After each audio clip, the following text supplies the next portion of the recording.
It all started with a personal ad, an Australian businessman looking for love. James just had this confidence about him. This one's for you. I was swept up in the excitement and the whole experience. But the thrill would come with a price. Being married to two women at the same time, or three, who knows? It was not even like watching a movie. It was worse because it was people you knew. Soon, Donna Anderson would learn that her husband's dashing charm was nothing but a mask for the kind of man he really was. I couldn't believe it. It was just beyond my comprehension. When it comes to love and marriage, things aren't always what they seem.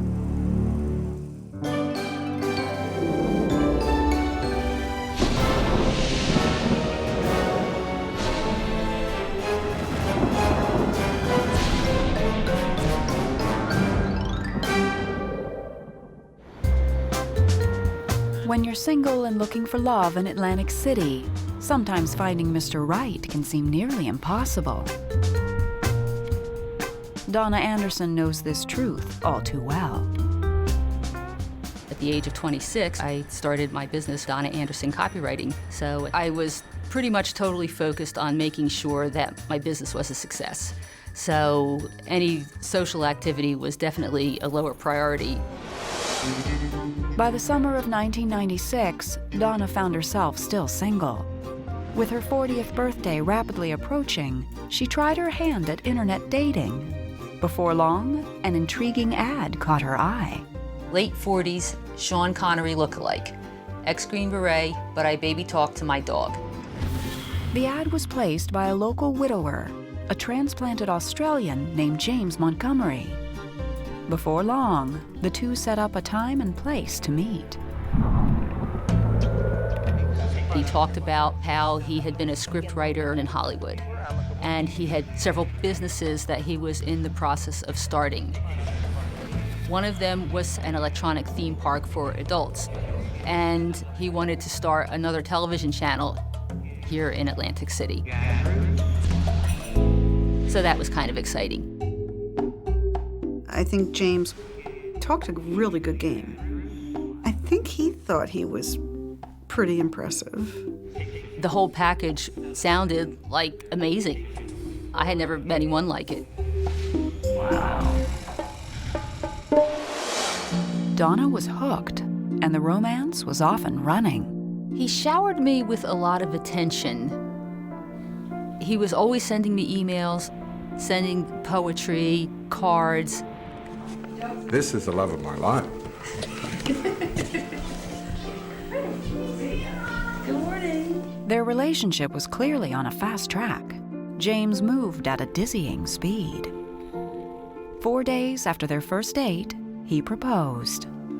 And I was astounded, and I said yes. I was swept up in the excitement and of the whole experience. I felt like finally my turn had come, and the knight had shown up on his shiny horse. Donna was sure she had found the one, and just 4 months after they met, she and James tied the knot. Now confirm you, husband and wife. Now you make me. The wedding was lovely. It really was. Her close friends were there. She looked beautiful. She really did. Donna seemed happy at her wedding. She found her boyfriend, she found her lover, she found her now husband. At one point, I was going around saying hello to all my guests, and my younger brother says, "You're the queen." And I did. I felt like the queen. It was a fabulous day.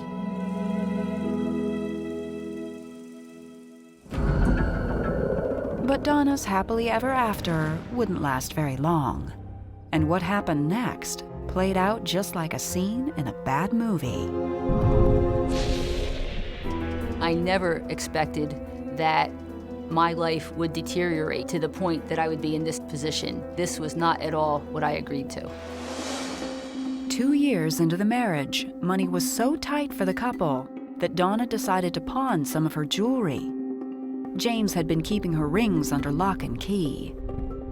He told me that the rings were in a lockbox in his office. But when Donna went to find them, she stumbled upon something shocking. So I started looking around for a lockbox, and I found it in the closet. And I absolutely could not believe what I found in that box. Donna's discovery would shatter her world. The whole thing was almost surreal. It was almost like, huh? I was furious that I had been betrayed, but my immediate concern was trying to figure out a way for me to survive.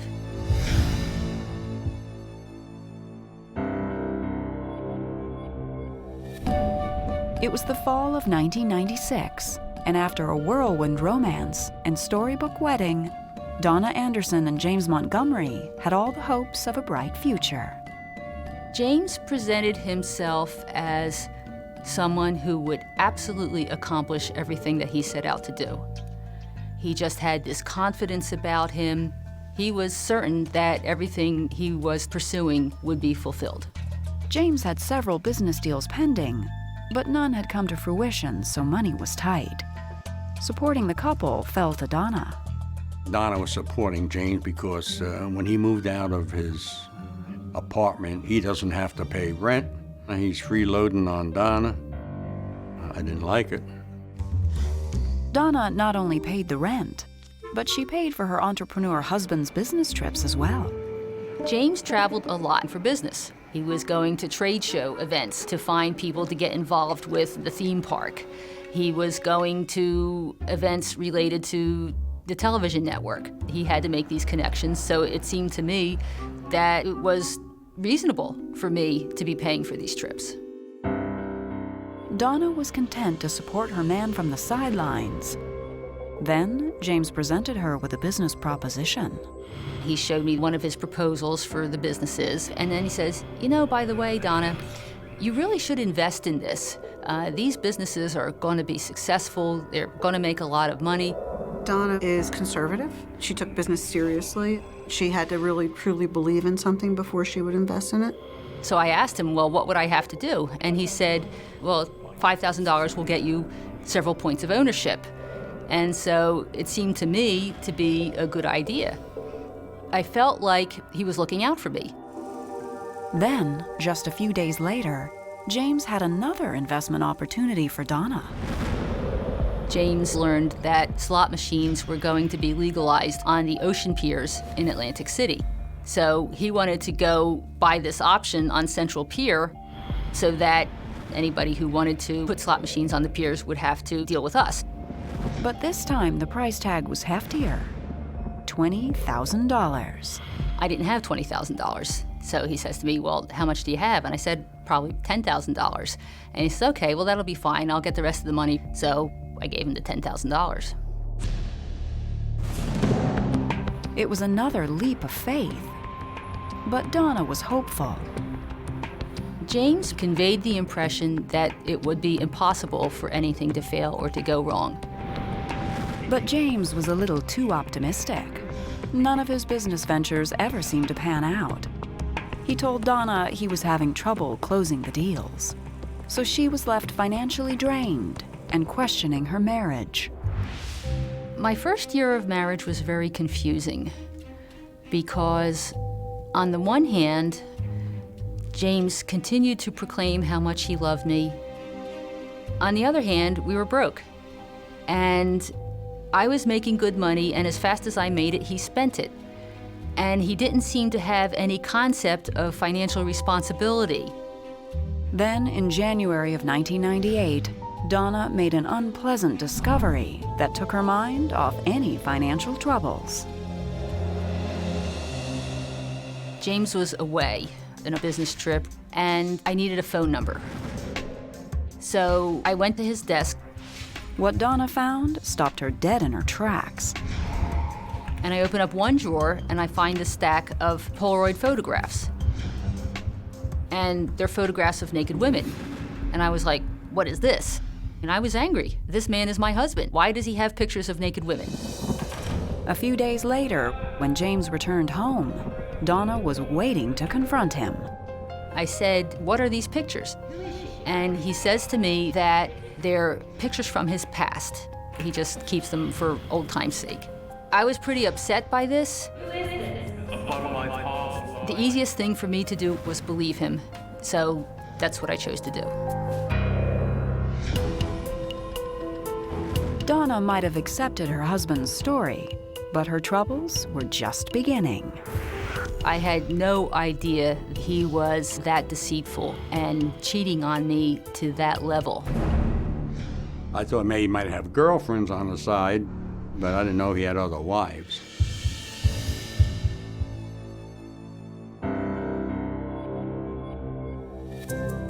In January of 1999, just 2 years into her marriage, Donna Anderson was left wondering if any of her husband's business deals would ever come through. At this point, I had probably spent $150,000 on him or something like that. I was carrying maybe $30,000, $40,000, $50,000 in credit card debt. When I first found out that she was backing everything, I was like really shocked.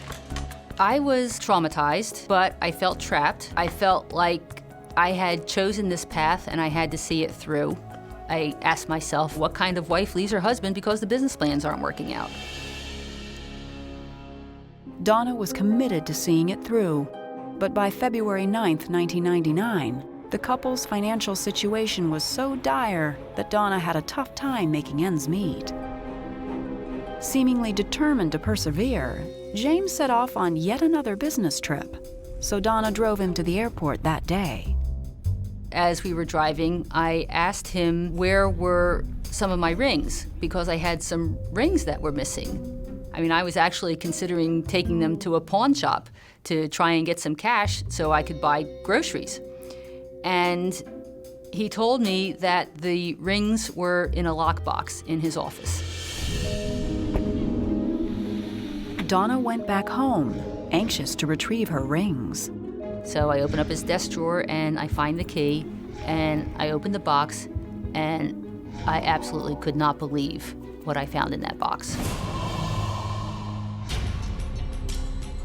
I found all this evidence that he had been scamming not only me, but 20 or 30 other women. And essentially, he funded his lifestyle by meeting women and taking their money. I started finding photographs of all these women that he was involved with and his correspondence with these different women. I mean, it was mind-boggling. It seems James's business trips were for a different type of business entirely.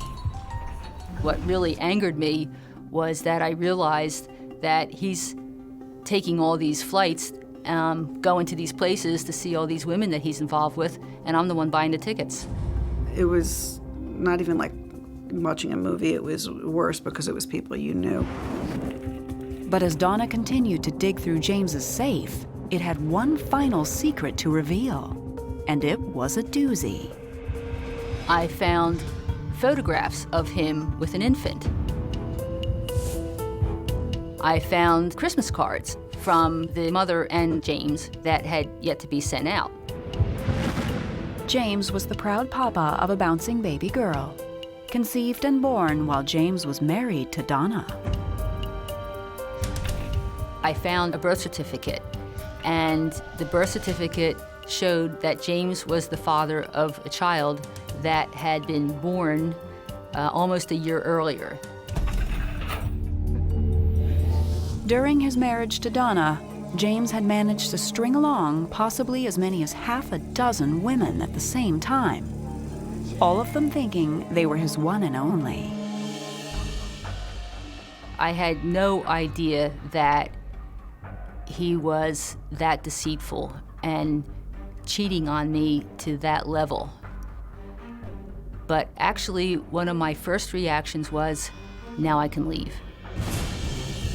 2 days later, Donna called James to tell him their marriage was over.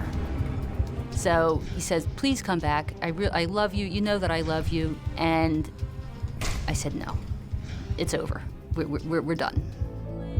Those were the last words that Donna ever spoke to James Montgomery. But only 10 days later, James took his scamming to a whole new level. I started contacting some of these other women. And one of my calls was to a woman in Florida who was a friend of the woman who he had a child with. And I was astounded. What he had done was I left him, and 10 days later, he married her. So he committed bigamy. With this ring, I wed you. Not only was James now a bigamist, but it wasn't even the first time. When he married the wife before me, he was still married to the wife before her. I, James, take thee, Kathleen. As the layers unfolded, it was shocking. We is married. I thought maybe he might have girlfriends on the side, but I didn't know he had other wives. To heaven to home. The state forth. James may have pulled the ultimate con, but Donna was about to go for the ultimate revenge.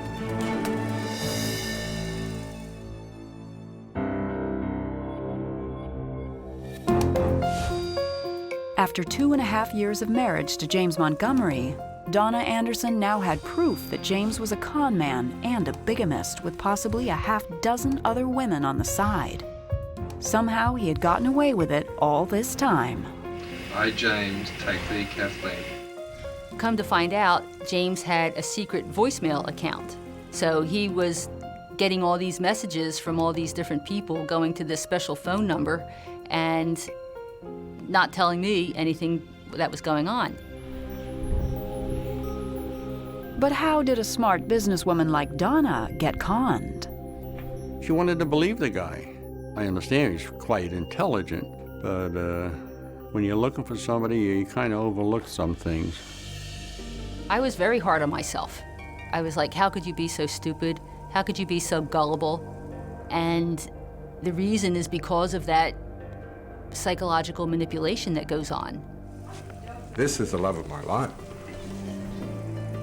It's very difficult for people who have not been in this type of relationship to understand what it's like.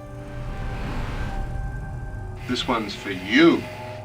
He was a real slob, you know what I mean? A real predator. You know, he's doing this to other women. Some lady, sooner or later, is going to go off the deep end and blow this guy's head off with a pistol, and I would call that justifiable homicide. But Donna took the high road, and in June of 1999, she filed for divorce from James Montgomery. As part of the proceedings, Donna brought a civil suit against James for financial fraud. James had taken from me $227,000 that I paid in his business expenses. So that was the amount that I claimed in the divorce. The judge found that he had committed fraud against me. The judge awarded me all the money that I asked for and $1 million in punitive damages. James never showed up in court and was legally declared in default. Since he still had no income and only $517 to his name, that is all Donna ever received. What I know now was that the whole marriage was a scam. He never loved me. For him, I was just a cash cow. I mean, he told me that he was going to be the next Walt Disney, and I guess I was Tinkerbell. But it wasn't over yet. 4 years after her ordeal, Donna, on a lark, did an internet search on James Montgomery and came across an interesting bio. I find a headline that says, James Montgomery, new man at the helm. He was now at a university in Australia as the manager of its radio network. And this was amazing to me because he had a job. Since James was actually employed for once, Donna hired an Australian attorney to re-serve James her civil case. James had stopped responding to the lawsuit, so he was declared in default, which meant that I could go ahead and push him into bankruptcy, which is what they do in Australia. But James actually saved me the trouble by declaring bankruptcy himself. By now, the Australian media was onto his case.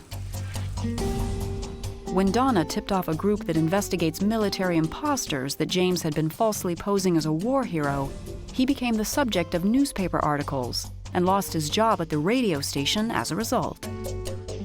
Even though she never got her money back, Donna considers his public humiliation sweet justice. She's just done really well. I think that she's really just really come full circle, and I'm happy for her.